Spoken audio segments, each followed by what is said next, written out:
Olá, saudações. Nosso bate-papinho hoje aqui, de certa forma, é falando sobre o certo e o errado, o bom e o ruim, para chegarmos a um problema que tem surgido, a um problema que surgiu na nossa sociedade. Eu não falo só do Brasil, mas de uma forma global, que é definir se uma pessoa é boa ou ruim. Primeiramente, nós temos que entender que definir bem e mal é algo extremamente complexo. Nós podemos vir desde Kant, passando por Freud, sobre o princípio objetivo da ação, o princípio subjetivo da ação em Kant, máximas, imperativo categórico, aquilo que para a humanidade de forma inteira é algo ético, isso é algo que é uma ação que tem uma motivação para gerar bem a todos, um bem comum, uma ação objetiva. Tal como aquela ação antiética é aquela que leva a uma ação que é para benefício próprio. E quando nós vamos definir se uma pessoa é boa ou ruim, partindo da sua máxima, isso é, da sua potência, que motiva a teleologia interior, que motiva a ação, nós vamos ver que é algo extremamente complicado. Existem elementos que nós podemos definir como bons ou ruins, como, por exemplo, sociedade alguma aceita o estupro. Sociedade alguma aceita uma morte simplesmente porque a pessoa não gostou da outra. Aí me deu vontade de matar, eu vou matar. Não se aceita isso. No entanto, aceita-se matar por legítima defesa em qualquer civilização, cada uma com as suas peculiaridades. Nós, na nossa sociedade brasileira, nós temos um problema que é o comportamento futebolístico. Todos buscam uma bilateralidade, onde o mocinho e o bandido sempre estão presentes. Esse lado é bom, esse lado é ruim. E isso é de ambos os lados. Então, um lado se acha ótimo, excelente, bom, o representante do bem, da luz, e o outro lado da força. Existem algumas afirmações que estão transformando a nossa sociedade em uma sociedade beligerante sem motivo algum. Então a pessoa entra, não vamos nem entrar aqui nas questões políticas, do lado certo, do lado errado. As pessoas falam sobre direita e esquerda sem a menor noção do que é direita e esquerda. Princípios que estão sendo defendidos na extrema direita que são da esquerda, princípios que são defendidos na extrema esquerda que são da direita. Acabou. Pessoas que diziam há pouco tempo atrás que não suportavam política, que não gostavam de ler, que não gostavam de estudar, hoje querem ser experts em política. Mas olha só um outro grande problema. A nossa sociedade definiu, criou um paradigma extremamente perigoso. Pessoas que são boas com animais são boas com seres humanos. Pessoas que são ruins com seres humanos são ruins com animais. Pessoas que são... cria-se uma... Primeiro nós temos a humanização dos animais, nós não vamos nem entrar aqui nessa questão. Mas vejam bem, um exemplo bem prático que está aí na história. Quem entende o mínimo de história, quem conhece o mínimo de história, vai se lembrar disso. A União Soviética, na Segunda Grande Guerra, os aliados, ela pertencia a eles, a União Soviética e os Estados Unidos da América. Eles usavam cães para explodir tanques. Eles treinavam os cães, deixavam eles com fome e colocavam a comida debaixo dos tanques. E os tanques soviéticos, a grande maioria, era movida a diesel.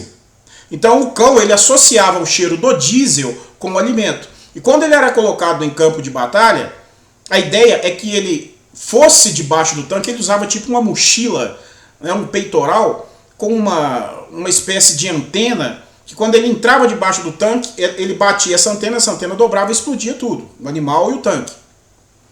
Só que o que acontece? Os tanques da Alemanha, muitos, não é a grande maioria, eram movidos a gasolina. Então o que acontecia? O cão, quando ele ia para o campo de batalha, ele acabava associando a comida ao cheiro de diesel, e ele explodiu os tanques da própria União Soviética. Assim aconteceu com os Estados Unidos também. E eles foram parando de usar esses cães. Agora, o que eu quero dizer aqui?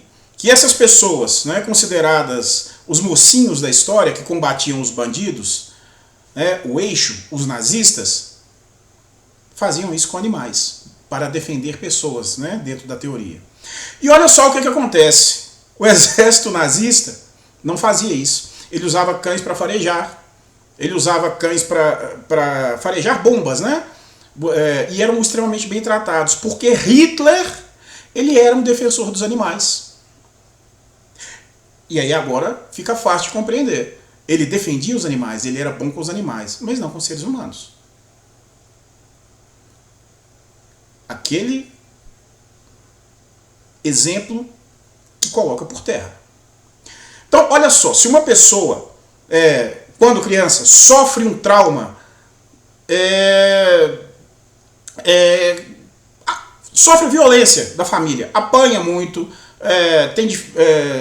não tem alimentação, não tem escola, enfim, ela sofre. E ela, às vezes, morando ali na zona rural, ou em uma casa mesmo que tem animais, ela acaba substituindo a companhia humana pelos animais. E ela passa a gostar mais de animais do que de seres humanos. Ela substitui essa companhia. O ser humano é um ser social. No entanto, esses seres humanos, que ela pode basear como toda a espécie sendo assim maligna, ela passa a ser cruel com os seres humanos. E absolutamente amorosa com animais.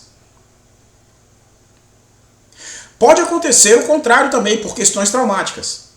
Então a questão é, não se pode aferir a bondade ou a maldade de uma pessoa com a nossa espécie e seres de outra espécie de forma objetiva.